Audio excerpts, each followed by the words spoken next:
Good morning.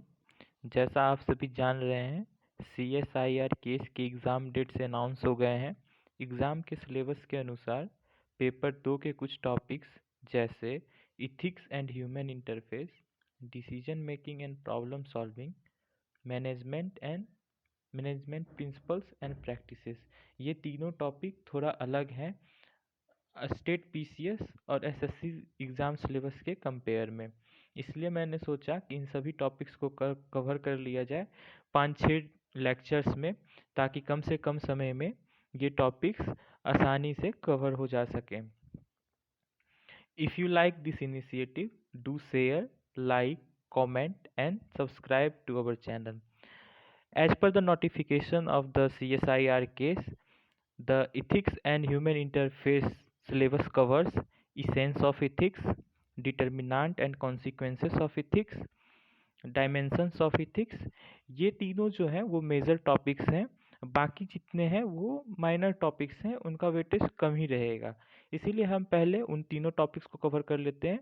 आते हैं सबसे पहला टॉपिक पे, essence of ethics. Essence simply means the meaning of ethics, कि इथिक्स का मतलब क्या है, इथिक्स का क्या प्रभाव रहता है हमारे लाइफ पे। इसलिए सबसे पहले हम देखेंगे कि इथिक्स और मोरल्स दोनों का मतलब क्या है। The word ethics comes from Greek word ethos, which means character, whereas the moral word is a Latin word which comes from moralis and also means custom। दोनों का मतलब लगभग कस्टम ही है, इसीलिए ethics and morals are used interchangeably. But जैसे जैसे हमारा लाइफ प्रोग्रेस करता है, प्रोफेशनल और पर्सनल लाइफ अलग होते हैं, तो हम लोग प्रोफेशनल लाइफ के लिए इथिक्स शब्द का प्रयोग करते हैं, वहीं पर्सनल लाइफ के लिए मोरल शब्द का प्रयोग करते हैं। वही चीज़ लिखा हुआ है इन 1970s onward, professional disciplines such as engineering, medicine, etc. started emphasizing on ethics that was more focused on professional and how the profession was carried out. Therefore, the professional separated ethics from personal morals. But even now, philosophers continue to use the term ethics and morals interchangeably. तो इससे clear हो जाता है कि ethics and moral मोर और less same ही बात है, पर हम पर्सनल लाइफ के लिए मोरल्स का इस्तेमाल करते हैं, प्रोफेशनल के केस में उसे ही इथिक्स कह देते हैं। अब देखते हैं बेसिक डेफिनेशंस ऑफ इथिक्स। एक फिलोसफर है प्रेस्टॉन, उनके मुताबिक ethics is concern about what is right, what is just और गुड। मतलब कि क्या राइट है, क्या जस्ट है, न्यायपूर्ण है और क्या अच्छा है, ये सब हमको कहाँ से पता चलता है, इथिक्स से। इन सिंपल टर्म्स हम इथिक्स को ऐसे भी कर सकते हैं, ethics refers to knowledge that describes what is right, what is wrong, what is appropriate, what is inappropriate, or simply it is a branch of philosophy that is concerned with human conducts। अब आगे हम इसमें जानेंगे कि what are the sources of ethics. हम कहाँ से जानते हैं, कहाँ से ये सेंस आता है कि क्या सही है क्या गलत है। तो हम देखेंगे कि सबसे पहला है गॉड एंड रिलीजन। हम कोई भी धर्म से हो, हिंदू हो, क्रिश्चियन हो, इस्लाम हो, हमारा धर्म कहता है कि क्या है, क्या सही है क्या गलत है। सबसे पहला तो हमारा, हम जिस सोसाइटी में रहते हैं वहीं से हमें पता चलता है, वहीं हमारे धर्म से ही पता चलता है क्या सही है क्या गलत है। दूसरा सोर्स है ह्यूमन कॉन्शियंस। कॉन्शियंस मीन्स अंतरात्मा। हम अभी तक जो भी एक्सपीरियंस है उसके अनुसार, हमारे नॉलेज के अनुसार हमारा अंतरात्मा भी बताता है कि क्या सही है क्या गलत है। Another is a rational cost benefit analysis of action. Means हम कुछ भी काम करते हैं तो उससे पहले ज़रूर सोचते हैं कि ये करने से हमें क्या फ़ायदा होगा क्या नुकसान होगा, उससे भी हमारा डिसीजन इफेक्ट करता है। And another one is the lesson from the great peoples, जैसे कि महात्मा गांधी हो गए, APJ अब्दुल कलाम हो गए, महात्मा बुद्ध हो गए। उनके लाइफ की कहानियों से भी हमें पता चलता है कि क्या सही है क्या गलत है। जो भी क्वेश्चंस आएंगे इससे, वहाँ उसमें डायरेक्ट स्टेटमेंट बेस्ड क्वेश्चन आएंगे। मैक्सिमम मोस्ट पॉसिबिलिटी तो इसी चीज़ की है।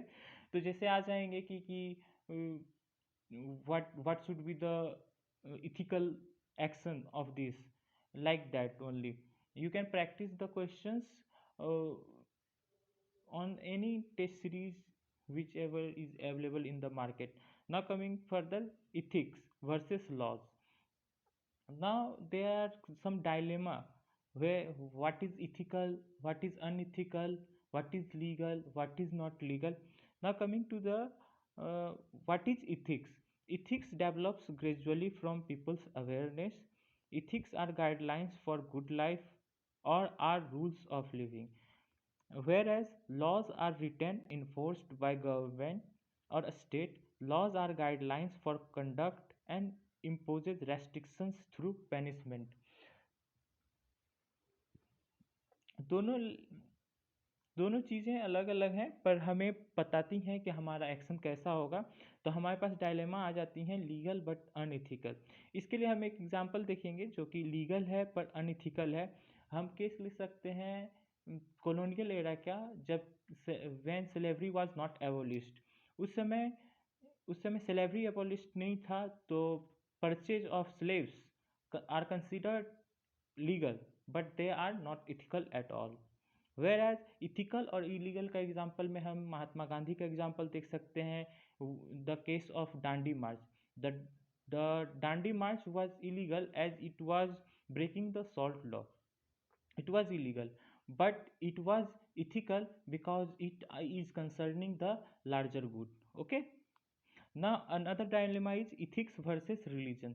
Religion is a source of morality for its follower. All religions provide principles or of conduct that are thought to constitute moral laws by the followers. Religion से भी हमारा action define होता है, क्या सही है क्या गलत है ये डिफाइन होता है। तो इथिक्स एंड रिलीजन का जो डायलेमा है उसके लिए हम एक एग्जांपल देख सकते हैं। मान लीजिए एक ट्विंस है जो कि कॉमन रिब शेयर करता है। His ribs are joint and one twin is dependent on another twin. इसके लिए हमें क्या करना है, अगर हम उसको ऑपरेट करके अलग नहीं करते हैं तो दोनों ट्विन मर जाएगा। और ऑपरेट करने के बाद हमारे पास इशू है कि कोई एक ट्विन को हम जिंदा रख सकते हैं। तो रिलीजन के अनुसार तो हम किसी का लाइफ ले नहीं सकते हैं, यहाँ पे एक का लाइफ लेना है दूसरे को बचाने के लिए, तो ये तो रिलीजियस है। लेकिन हमें इथिक्स कहता है कि अगर हम नहीं बचाएंगे तो दोनों मर जाएगा, इसीलिए एक को बचाना इथिकल है। तो लाइक दैट एग्जाम्पल हमारे पास क्वेश्चन भी यही आएंगे कि क्या सही है क्या गलत है। ऐसे ही क्वेश्चंस आ सकते हैं एग्जाम में, क्योंकि ये डिस्क्रिप्टिव नहीं है, ऑब्जेक्टिव है। You have 4 statements, you have choose the best out of them. Now there some ethical principles guiding human actions. हमारा ह्यूमन एक्शंस कैसा हो, कौन सा प्रिंसिपल्स है। First is practising honesty. imply what is honesty? Honesty implies avoidance of deception, किसी को धोखा नहीं देना है, किसी को छलना नहीं है। इसमें ऑनेस्टी में क्या क्या आएगा, lying, intentionally meaning misleading others, means हम झूठ बोल रहे हैं किसी से, किसी को आधा सच बोल रहे हैं, या कभी कभी हम चुप रह जा रहे हैं बोलने की जगह पे। ये तीनों चीज हमें ऑनेस्टी के अंदर नहीं आता है। हम देख सकते हैं कि अवॉइडिंग डिसेप्शन, अगर हम डिसेप्शन को अवॉइड कर रहे हैं तो हम ऑनेस्ट हैं, और हम ऑनेस्ट हैं तो हमारा ट्रस्ट, हम पे दूसरों का ट्रस्ट बढ़ेगा। Next is doing no harm. Doing no harm means avoiding doing things that harms other accidentally और recklessly. requires us to avoid harming the other in direct or indirectly। Means हम directly और indirectly भी किसी को harm नहीं कर सक रहे हैं। एक्सीडेंटली मीन्स इंटेंशन नहीं है, recklessly means we are intentionally harming the others. अगर हम किसी को हार्म भी नहीं करते हैं, इससे भी हमारा ट्रस्ट इंक्रीज होता है। The next one is Fidelity. You should fulfil your commitments, agreements, contracts, promises, oaths etcetera. Means हम जो कह रहे हैं वो करते हैं, ऐसा करने से भी हम ट्रस्टवर्दी होंगे। इसलिए इसेंस ऑफ टॉपिक हमारा यहीं तक है। इतना में ही हमें इसेंस ऑफ इथिक्स समझ में आ गया होगा। अब नेक्स्ट है determinants and consequences of ethics in human actions. Determinants means हमें पता चलता है कि there is a we have to take a decision, which decision should we take, which is ethical in nature। which should be taken for betterment. So हमारा तीन तीन part है इसका. First is deontological, which is our path should be dutiful. Other is virtue, and last one is theological. We will see one by one each of them. First is virtue. Virtue means our action should be based on the virtue. This was propounded by the philosopher Aristotle. He discussed virtues such as courage, self control, generosity, truthfulness, etc., which should be followed while taking an action. He places primary emphasis upon the development of internal qualities of character, that only through a life of virtue that a person become fully human or complete. तो एस्टेटल के अनुसार हम complete person तभी बन सकते हैं जब हमारा लाइफ वर्च्यूफुल हो. इसीलिए हमारा हर एक एक्शन वर्च्यू के अकॉर्डिंग ही होना चाहिए. अब देखते हैं meaning of virtue. Virtue comes from a Latin word virtue which means excellence. Virtue is a trait or character displayed in habitual action. These are the some virtues. आपको अगर इसके हर एक डेफिनेशन को देखना जरूरी है, you just Google it and remember all the definitions of it. Another approach is duty approach of ethics. Duty approach means our actions should be fulfill of duty based on duty only. The word deontological is derived from the Greek word deon, which means duty. This path believes in right actions based on duty only. Deontologists believe that all human beings have some duties to other human beings.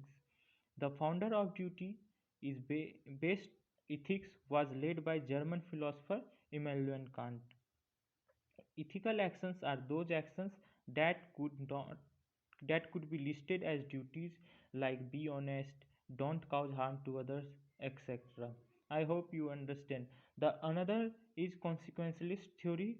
Only consequences count. This theory is given by Machiavelli. Consequentialist theory means right actions must produces the best benefit. Means the essential concern is how much good or benefit can result from the action performed. As I said earlier, Machiavelli has started propounded this theory that how to use good and bad for beneficial ends. So these are the determinants of ethics. In the further topics, we will see the dimensions of ethics and the rest part. Till then, thank you very much.